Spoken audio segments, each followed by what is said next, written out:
जैसा कि आप देख रहे हैं यूडी न्यूज आज पहुंची है टीकमगढ़ जिले की लिधौरा तहसील के अंतर्गत ग्राम पंचायत मेंदवारा में सिद्ध दरबार हनुमान जी का है, जहां पर देखा जाता है कि यहाँ पर भक्त लोग काफी संख्या में यहाँ पर आते हैं और दरबार में जब यहाँ पर मत्था टेकने के बाद, यहाँ पर 5 परिक्रमा लगाने के बाद यहाँ पर भक्तों के संकट दूर हो जाते हैं। और साथ ही में यहाँ पर एक महाराज जी का नाम भी सामने आ रहा है, जिनका नाम है ऋषि जी महाराज। ऋषि महाराज के द्वारा यहाँ पर भक्तों के द्वारा यहाँ पर भक्तों के पर्चे बनाए जाते हैं, जो कि उनकी बातें ना ही महाराज जी के पास जानकारियां होती हैं, ना ही भक्त किसी को बताते हैं। और अब ऐसा ये देखने में आ रहा है कि जो बातें भक्तों के बीच की बातें हैं, जो पर्चे के ऊपर कैसे सामने आती हैं, तो भक्तों को पर्चा बनने के बाद भक्तों से पूछा जाता है, तो भक्त भी कहते हैं यही बात सत्य है, यही हमको पूछना था, यही हमारे संकट थे, यही हमारे कष्ट थे। और महाराज जी के द्वारा जो लिखे गए हैं वही पर्चे के अंदर सत्यता है। तो ये सत्यता और असत्यता के बीच में जो बातें आ रही हैं, जो हमारे शरण ली जा रही है, तो आइए महाराज जी से ही पता लगाते हैं कि महाराज जी ये बात ये आपके पास में आती है तो भक्तजनों के पर्चे कैसे बना देते हैं। महाराज जी जय सिया राम, आपका यूडी न्यूज में आपका स्वागत है। बहुत बहुत धन्यवाद भैया और यूडी न्यूज से जुड़े हुए समस्त दर्शकों को भी जय श्री राम, जय संकट मोचन सरकार। अच्छा महाराज जी, यहाँ पर देखा जा रहा है कि हनुमान जी का दरबार है और दरबार में 5 परिक्रमा लगाने से ही भक्तों के संकट दूर हो जाते हैं। उसके बाद में तो महाराज हनुमान जी की सिद्धि तो एक अलग ही सिद्धि होती है, देवों में देव महादेव और हनुमान जी हैं।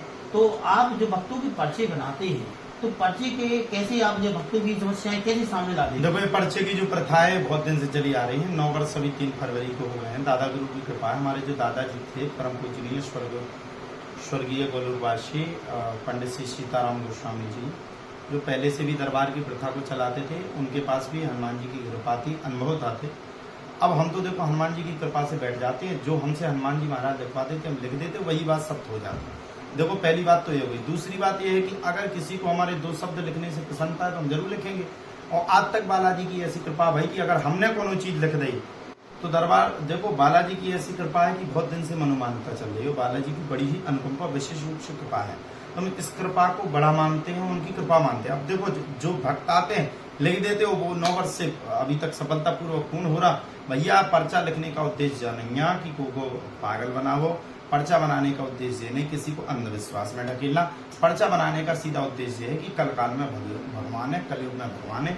जो विधर्मी हमारे भारत पे, हमारे सनातन पे जो प्रहार करते हैं, उन विधर्मियों के मुंह पे तमाचा है कि आज भी हमारा सनातन है।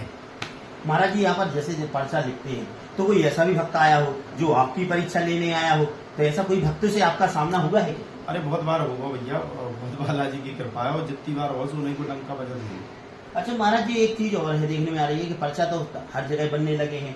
एक आप भी यहाँ पर कई वर्षों से हमने सुनने में आ रहा है, 9 वर्ष से आप दरबार लगा रहे हैं और दरबार लगाने के बाद सभी भक्त आते हैं, उनके कष्ट दूर हो जाते हैं। तो जैसे यहाँ पर कई अनेक चमत्कार देखने में हमें अभी भी देखने में आ रहे हैं, लेकिन हमें खुद स्वयं विश्वास नहीं हो रहा है इन चमत्कारों पर। इन चमत्कारों के बारे में क्या कहेंगे आप? देखो ये तो ऐसी कृपा है कि 43 गोदी भर गई है। 46 साल की महिला ने, आप सोचो 40 वर्ष की महिला क्या बच्चों को जन्म दे सकती है, लेकिन 40 वर्षीय महिला ने बच्चों को जन्म दिया। ये विशेष अनुभूत कृपा है और कई प्रकार की कृपा हुई है। अब कितना वर्णन करते हैं। लोगों की बड़ी समस्याओं का निदान यहाँ से हुआ है और जो रोता हुआ आया वो हंसते हुए गया।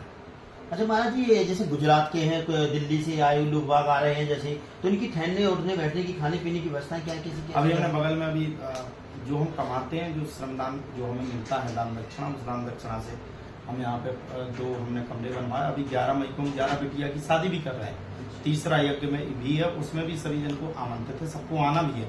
तो उसमें व्यवस्था है रुकने के लिए, अभी विशेष तो नहीं है, लेकिन इतना है कि यहाँ 2 रूम बनवा दिए तो जो बाहरी आते हैं तो वो रुक जाते हैं। विशेष 11 बेटियों, जैसे आपने बताया है महायज्ञ में 11 बेटियों की शादी हो रही है, तो 11 बेटियों के लिए आपने कुछ उपहार तो देने के लिए रखा होगा, तो उपहार में क्या देंगे? अब देखो अभी तो हम अपनी ओर से कोई वादा नहीं कर रहे, बस हम ये कह रहे हैं कि बालाजी की अगर कृपा हुई तो हम ज्यादा से ज्यादा दे सकें। अभी अगर मान लो हमने कोई कमेंट कर दिया कि ये देंगे, नहीं दे पाए तो वो गलत होगा। बस हम अपनी कोशिश कर रहे हैं कि जितना हम पे बन सके, हमारे तन में जितने प्राण हैं पूरे अंग अंग चाहे बिक जाए, लेकिन बेटियों की अच्छी तरीके से विदाई हो। जैसे महाराज जी आपकी 11 बेटियों की आपका संकल्प था, 11 बेटियां तो आपकी हुई है। जैसे अधूत में भी इसमें शादी में करने के लिए कोई गरीब बच्ची आती है, तो क्या आप 11 बेटियों के ऊपर भी शादी करने के लिए इच्छुक होंगे यहाँ पर? नहीं, अभी तो संकल्प 11 बच्चियों का है, क्योंकि भैया जितने है अपन ना होते कि काम कर सकी। अब जब उतने बाड़ू है नहीं है तो कहाँ से करें, और अगली साल हम ज्यादा से ज्यादा करें। अगर ऐसी कोई स्थिति हमें दिखती है कि कोई ज्यादा गरीब है, वो विशेष रूप से नहीं चल पा रहा, तो फिर आगे का विषय आगे से देखेंगे। अभी तो संकल्प 11 है। जैसे महाराज जी आप देखते हैं यहाँ पर कथा भी आपके सुनने में आ रही है, कथा भी आप करते हैं, तो कथा की फीस क्या होगी? जैसे कि दिव्य दरबार भी लगाते हैं ग्राम पंचायतों में या कोई तहसील स्तर पर, तो उनकी क्या कैसी क्या व्यवस्थाएं रहेंगी? कथा निःशुल्क, दरबार निःशुल्क, ना कथा में कोई शुल्क ना दरबार में कोई शुल्क। बस अब जैसे कथा में टीम रथ बजा विवाह है तो उनको घर परिवार भैया उन्हें तो जाने जाने कौन ना कौन से व्यवस्था करके दो, अगर नहीं दो तो वे तो लौट के आए ना, तो भैया उनकी व्यवस्था जरूरत। लेकिन दरबार पूरी तरह निःशुल्क है, कुछ भी आपको नहीं देना, आपको तो आना बस बालाजी की कृपा को पाना है। ठीक है, जैसे कि आप बता रहे थे, देखिए महाराज जी के द्वारा बताया गया है कि यहाँ पर हर चीज निःशुल्क है, आपको सिर्फ यहाँ पर आना है और हनुमान जी के दरबार पे अपना मत्था टेक कर अपनी मनोकामनाएं बब्बा जी से कहना है, और बब्बा जी के द्वारा मनोकामनाएं महाराज जी के द्वारा बताई जा रही है कि पूर्ण होती है।